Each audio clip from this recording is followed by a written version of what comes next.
ಒಬ್ಬರು ಅನ್ನ ಕಿತ್ಕೊತಿದ್ದೀರ, ಒಬ್ರು ಮೋಸ ಮಾಡಿಲ್ಲ. ನನ್ನ ಲೈಫಲ್ಲಿ ಯಾವತ್ತೂ ಬೇಜಾರಾಗಿಲ್ಲ. ಎಷ್ಟು ನನ್ನ ಯಾಕೆ ಈ ಥರ ಮಾಡ್ತಾರೆ ಅಂತ ನನಗೆ ಗೊತ್ತಿಲ್ಲ. ಇಲ್ಲ, ಫುಲ್ ಇಂಟರ್ವ್ಯೂ ನೋಡಿದಾಗ ಗೊತ್ತಾಗುತ್ತೆ ಏನು ಅಂತ ಹೇಳಿದ್ದೀನಿ ಅಂತ. ಯಾಕಂದರೆ ತುಂಬ ಚಿಕ್ಕವನು ನಾನು. ನನ್ನ ಲೈಫಲ್ಲಿ ತುಂಬ ಕಷ್ಟ ಬಿಟ್ಕೊಂಡು ಇಲ್ಲಿಗಂತ ಬಂದಿದ್ದೀನಿ. ಯಾರೊಬ್ರಿಗೂ ಕೆಟ್ಟದ್ದು ಮಾಡ್ಬೇಕಂತ ಇಲ್ಲಿ ಬಂದಿಲ್ಲ. ನನ್ನ ಯಾಕೆ ಈ ಥರ ಮಾಡ್ತಾರೆ ಅಂತ ನನಗೆ ಗೊತ್ತಿಲ್ಲ. ಒಬ್ಬರು ಅನ್ನ ಕಿತ್ಕೊತಿದ್ದೀರ, ಒಬ್ರು ಮೋಸ ಮಾಡಿಲ್ಲ. ಆ ಫುಲ್ ಇಂಟರ್ವ್ಯೂ ನೋಡಿದಾಗ ಗೊತ್ತಾಗುತ್ತೆ. ಕಮೆಂಟ್ಸ್ ಮಾಡಿ ತೊಂದರೆ ಇಲ್ಲ, ಟ್ರೋಲ್ ಮಾಡ್ತೀನಿ, ಮಾಡಿ ತೊಂದರೆ ಇಲ್ಲ. ನನಗೊಂದು ಒಂದು ಫ್ಯಾಮಿಲಿ ಇದೆ. ನನ್ನ ಲೈಫಲ್ಲಿ ಯಾವತ್ತೂ ಬೇಜಾರಾಗಿರಲಿಲ್ಲ. ಇಷ್ಟು ನಿನ್ನೆ ನೈಟ್ 10 ಗಂಟೆಗೆ ಮಲಗಿದವ್ರು, ಇವತ್ತು ಸಾಯಂಕಾಲ 4:30 ಎದ್ದವ್ರು. ಟಿಫನ್ ಮಾಡಿಲ್ಲ, ಊಟ ಮಾಡಿಲ್ಲ. ತುಂಬ ಎನರ್ಜಿಯಾಗಿ ಇರ್ತೀನಿ, ಆದರೆ ಒಂದೊಂದು ಟೈಮ್ ತುಂಬ ಕುಗ್ಗಿಸ್ಬಿಡುತ್ತೆ. ನನ್ನಿದೆ ನಮ್ಮಪ್ಪ ಒಬ್ಬರಿಲ್ಲ ಇಲ್ಲಿ ಗಂಟ. ಎಷ್ಟೇ ಕಷ್ಟ ಆದರೂ ಜನ ನನ್ನ ಬೆಳೆಸ್ಕೊಂಬಂದಿದ್ದಾರೆ ತುಂಬ ದೊಡ್ಡ ಮಟ್ಟಕ್ಕೆ. ಯಾಕೆ ಈ ಥರ ಮಾಡ್ತಾರೆ ಅಂತ ಗೊತ್ತಿಲ್ಲ. ನನ್ನ ಮೇಲೆ ನಮ್ಮ ತಾಯಿ ಇದ್ದಾರೆ. ಅವ್ರೇನೋ ನೋಡಿದಾಗ ಇಲ್ಲ ಅವರೇನೋ ಕೇಳಿದಾಗ ತುಂಬ ಬೇಜಾರು ಅನಿಸುತ್ತೆ. ದಯವಿಟ್ಟು ಯಾರು ಮಾಡೋಕ್ಕೆ ಹೋಗಬೇಡಿ.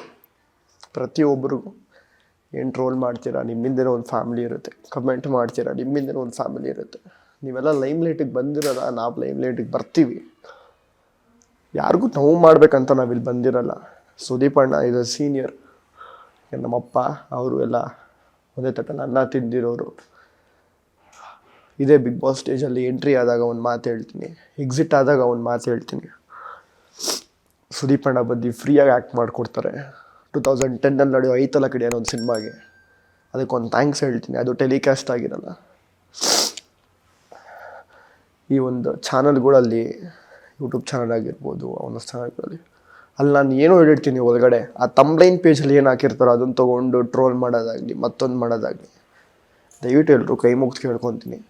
ತುಂಬ ಚಿಕ್ಕ ಹುಡುಗ, ಬೆಳೆಸಿ.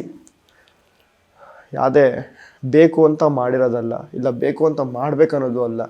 ಆ ಇಡೀ ಇಂಟರ್ವ್ಯೂ ನೋಡಿದಾಗ ಗೊತ್ತಾಗುತ್ತೆ ನಿಮಗೆ ನಾನು ಏನು ಹೇಳಿದ್ದೀನಿ ಅಂತ. ಬರೀ ಅಷ್ಟೇ ಕಟ್ ಶಾರ್ಟ್ ಮಾಡಿ ಆ ವಿಡಿಯೋನ ಬಿಟ್ಟು ಹಾಕಿ. ಇಷ್ಟು ತುಂಬ ಬೇಜಾರು ಮಾಡೋಕ್ಕೆ ಹೋಗಬೇಡಿ. ಅಷ್ಟೆಲ್ಲ ನನಗೆ ಆ್ಯಟಿಟ್ಯೂಡ್ ಇರಬೇಕಂತ ಹೇಳಿದರೆ ನಾನು ಸಾರಿ ವಿಡಿಯೋ ಮಾಡೋಕ್ತಾ ಇರಲಿಲ್ಲ. ಯಾವತ್ತಿಗೂ ನನ್ನ ಸೀನಿಯರಾಗೇ ಇರ್ತಾರೆ ಸುದೀಪ್ ಅಣ್ಣ. ಬಿಗ್ ಬಾಸ್ ಸ್ಟೇಜಲ್ಲೇ ನೋಡಿರ್ತೀರ, ಮನ್ಸಾರೆ ಅಣ್ಣ ಅಂತ ಹೇಳ್ತಿದ್ದೆ. ನನಗೆ ಯಾವುದೇ ಡ್ರಾಮಾ ಮಾಡೋಕ್ಕಾಗಲಿ, ಹಿಂದೆ ಒಂದು ಮುಂದೆ ಒಂದು ಬೂಟಾಟಿಕೆ ಮಾತಾಡೋಗಳು ಅದು ನನಗೆ ಬರಲ್ಲ. ಅಲ್ಲಿ ನಾನು ಹೇಳಿರೋದು ಒಂದೇ. ನಾನು ಅದು ಮನೆಗೆ ಹೇಳಿರ್ತೀನಿ. ಕಾಂಟ್ರವರ್ಷಿಯಲ್ ಸ್ಟೇಟ್ಮೆಂಟ್ ಅಂತ ಏನು ಹೇಳ್ತಾ ಇದ್ದೀರಾ, ಮನೆಗೆ ಹೇಳಿರ್ತೀನಿ ಅದನ್ನು. ನಾನು ಸುದೀಪ್ ಅಣ್ಣಗೆ ಹೇಳಿರಲ್ಲ. ನಾನು ದೇವರು ಅಂತ ಹೇಳಿದ್ದೀನಿ ಸುದೀಪ್ ಅಣ್ಣಂಗೆ. ಖಂಡಿತ ಒಂದಷ್ಟು ಜನಕ್ಕೆ ನಿಜವಾಗ್ಲೂ ದೇವರಾಗಿದ್ದಾರೆ. ಅನಾಥಾಶ್ರಮಗಳಾಗಿರ್ಬೋದು, ಒಂದಷ್ಟು ಎಜುಕೇಷನ್ಸಲ್ಲಾಗಿರ್ಬೋದು ತುಂಬ ಹೆಲ್ಪ್ ಮಾಡಿದ್ದಾರೆ. ನಾನು ದೇವರು ಅಂತ ಹೋಲಿಸ್ತೀನಿ. ಅದನ್ನು ಯಾಕೆ ಇಷ್ಟು ದೊಡ್ಡ ಮಟ್ಟಕ್ಕೆ ಎಲಾಬ್ರೇಟ್ ಮಾಡ್ತಾ ಇದ್ದೀರಾ ಅಂತ ಗೊತ್ತಿಲ್ಲ. ನಿಜವಾಗ್ಲೂ ಅದಕ್ಕೆ ಬೇಜಾರಾಗಿದ್ದರೆ ಮತ್ತೊಮ್ಮೆ ಸಾರಿ ಕೇಳ್ತೀನಿ. ಅವರೆಲ್ಲ ನಾನು ಹಿಂದೆ ನಿಂತ್ಕೊಂಡು ಸಪೋರ್ಟ್ ಮಾಡಿ ನನ್ನ ಬೆಳೆಸ್ಬೇಕಾಗಿರೋರು. ಯಾವತ್ತೂ ಒಬ್ರಿಗೆ ಹರ್ಟ್ ಮಾಡಬೇಕಂತ ಮಾತಾಡಿರಲ್ಲ. ಅದು ಹರ್ಟ್ ಆಗಿದೆ ಅಂತ ಹೇಳಿದ್ರೆ ನಿಜವಾಗ್ಲೂ ಸಾರಿ ಎಲ್ಲ ಫ್ಯಾನ್ಸ್ಗಳಿಗೆ. Beet plus Karnataka.